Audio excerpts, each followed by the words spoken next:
Hello, everyone. Welcome to July. Today is July 1st. Incidentally, we have a full moon today, and it's really amazing how quickly time seems to be passing us by these days. And anyone who has read any of my writings, heard my forecast, I really talk about how we are becoming so much more aware of our own sense of spirituality, our own sense and understanding and knowing of spirit, and the physical lines, if you will, are dissolving, and we are being given the opportunity to really remember and recognize ourselves as spiritual beings. And because time does not exist in the spiritual realm, it seems as though everything is going by so much more quickly, and it's because we are becoming less and less aware of the physical. We're halfway through this amazing year already, and certainly we have seen some very powerful shifts in consciousness. And I begin with that statement because our full moon, which, as I said, we have on here on July 1st, we have the sign Aquarius rising in the chart of the full moon, and incidentally, in the chart we cast for the new moon on July 15th, we also have the sign Aquarius rising. And it's of no accident that both the full moon chart of July 1st and the new moon chart on the 15th, the overlay of the houses, if you will, are very, very similar. They're almost identical. And that just further indicates and amplifies the understanding of this heightened sense of awareness, of shift in consciousness.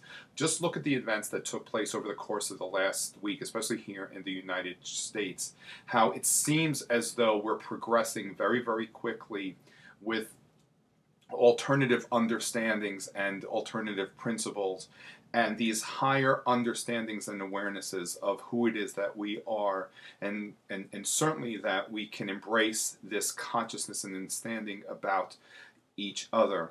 You know, many times when something progressive takes place, many times connected with that are experiences of revolt and rebellion, and incidentally, those elements, the elements of awareness, heightened sense of awareness, but also revolt and rebellion, also connect with the same sign astrologically, also the same planet, the sign Aquarius, and the planet Uranus, which is the traditional ruler of the sign of Aquarius. You know, whenever an energy is presented to us, we have the ability to bring to form the negative or the positive of that element. And I'm always encouraging us to recognize how we are always very much a choice. We are very much co-creative with how we are bringing to form whatever takes place in the outside world. And certainly it begins from within.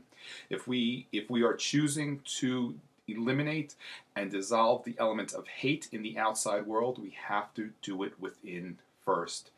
Anything that manifests itself in the physical world comes from each of us individually. We're not here to make another person wrong. We're not here to correct, if you will, what someone else does. We are only responsible for ourselves.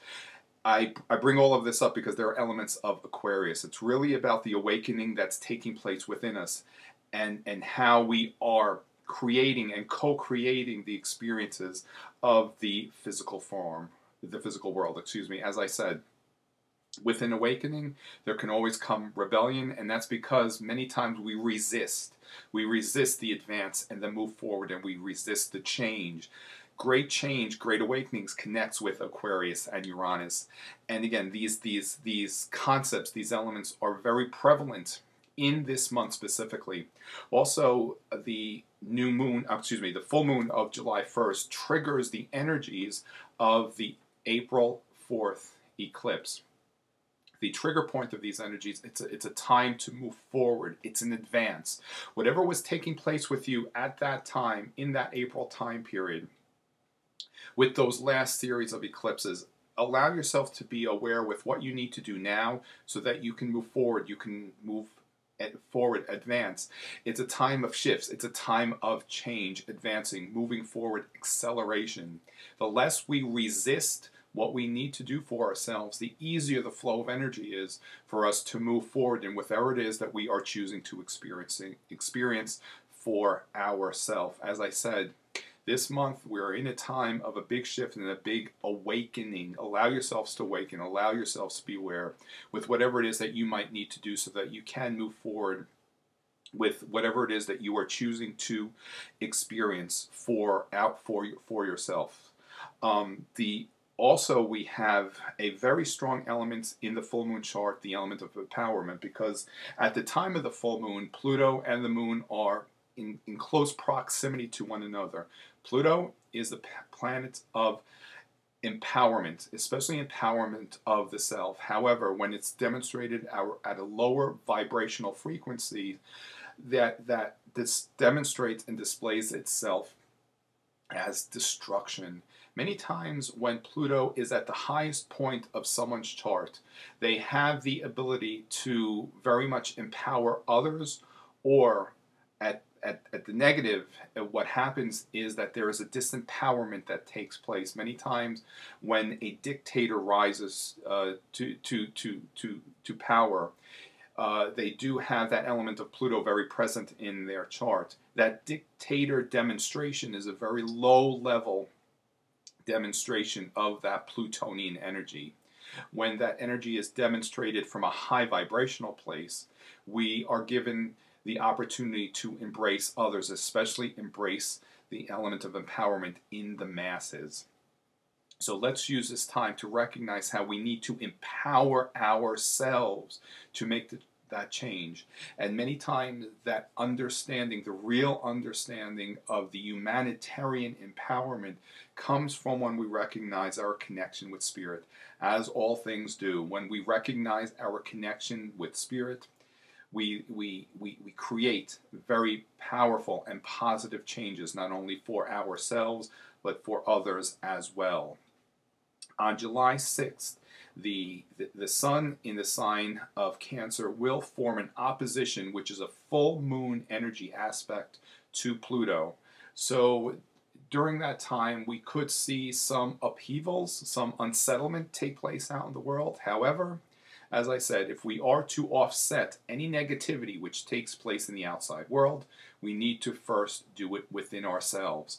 Perhaps use that July 6th date as a power energy point for yourself. Empower yourself. Whatever it is that you do on that day, allow it to be self-empowering, but also allow it to be a condition that empowers others as well. Again, this will always raise and change the vibration of the outside world. The new moon we have on July 15th.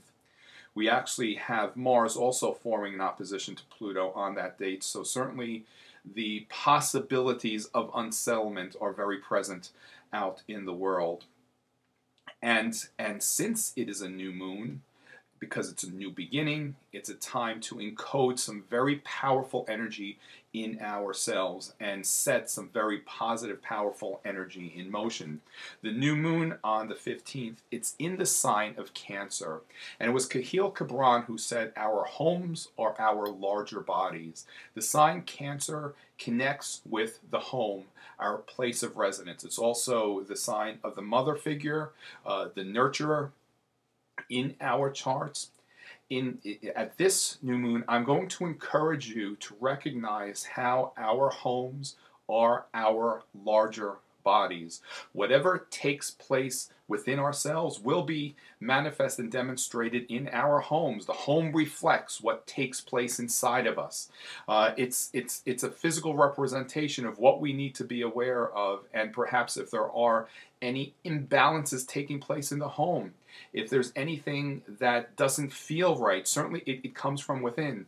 Whenever there are cracks in the foundation of our home, it's because there are cracks in the foundation that we have within ourselves.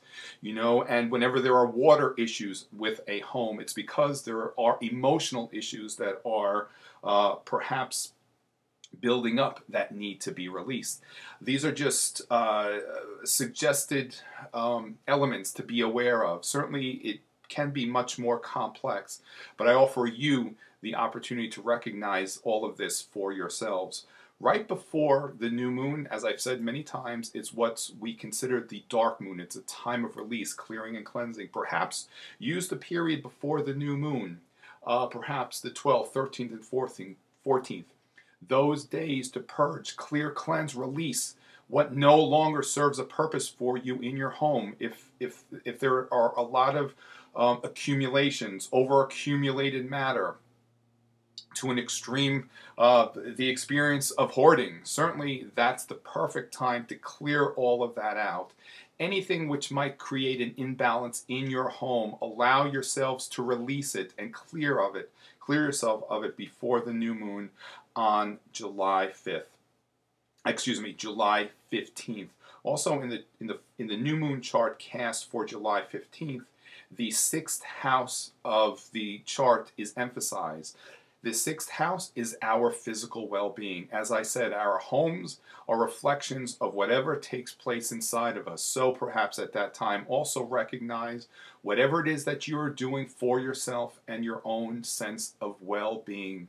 Allow yourselves to incorporate any form of exercise elements that will allow you to facilitate and experience well-being for yourselves. Watch when you change it from within how it also reflects in your homes. Our homes are our sanctuaries, and they need to be a sanctuary. The home needs to be a place where we go retreat, rejuvenate, and really reconnect with spirit and our sense of well-being. This is a very powerful time to incorporate all these elements in your own daily lives, in your own existence, in your own spiritual existence.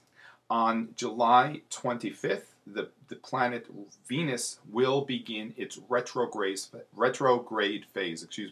When a planet goes retrograde, it gives the appearance as though it is moving backwards in its orbit. All the planets will at some point go retrograde. The sun and the moon will not. They are not planets, they're luminaries. Venus goes retrograde about every 2 years. At this particular time, it will go retrograde on July 25th, and it will remain so until September 6th. What I would encourage you during the time of that retrograde is connect with the feminine. Venus represents the divine feminine. Venus is the goddess. These elements, whether we are male or female in physical form, we connect with the masculine and feminine, the male and female vibrations of energy. So every one of us would do very well recognizing our own connections with the feminine, our own feminine self, and the time to review all that certainly is during the time of the Venus retrograde. Also, we have seen for many years, if not centuries, imbalances in the physical world with the masculine. Many government structures, government forms, even in religion, the element of the masculine is very prevalent, somewhat overpowering, and there is an imbalance there. And as nature always does, whenever there's an imbalance, it will always correct that and create and reestablish a balance. This Venus retrograde period is a time to reestablish the feminine balance. Observe that for yourselves in your own personal lives. Reflect on what it is that you might need to do to certainly reestablish that balance within yourselves and in your own lives. We do also, let me add a few more other things, and I will try to wrap this up as quickly as I can. Also on July 15th, with that new moon, there's a placement again with the planet Neptune moving through the sign of Pisces. As I said before, Pisces is our connections with spirit, high understandings of spirituality, our psychic sensitivity. You know, that placement on the new moon will offer you the understanding of your own psychic connection to your home. You know, many times imbalances in the home will also be demonstrated with unpleasant paranormal activity. Again, it's all part of everything. It's all these connections. So to offset anything like that, again, recreate, reestablish a balance, peace, and harmony in your own home, and really observe how things very much so begin to change for you. We have on July 31st our second full moon of the month of July. That's considered a blue moon. And really, astrologically, there's no, unique significance to it because we observe things through lunar cycles. The blue moon came through the understanding of, or rather the implication of the calendar that we use today. You know, however, we do acknowledge it, and we do acknowledge the significance. And incidentally, that full moon, it's in the sign of Aquarius. As I began speaking of Aquarius, the sign of the humanitarian, the shift in consciousness, it's the sign of the new age. We are still very much in the dawning of the age of Aquarius. You know, that dawning which really began in the 60s, it's being amplified and highlighted right now, and we are still ushering in this age of Aquarius. However, we don't have to wait until that time actually does happen, which it's about the year 2135. Many of us, I know, won't be here. I know certainly I won't. I really hope to not be. However, we're still ushering in that time. So let's raise our own vibration. Let's shift our own consciousness. Let's live in a place of humanitarian where we recognize how every one of us is connected to each other. Really, despite race, creed, color, orientation, whatever. You know, we are all living on the same planet.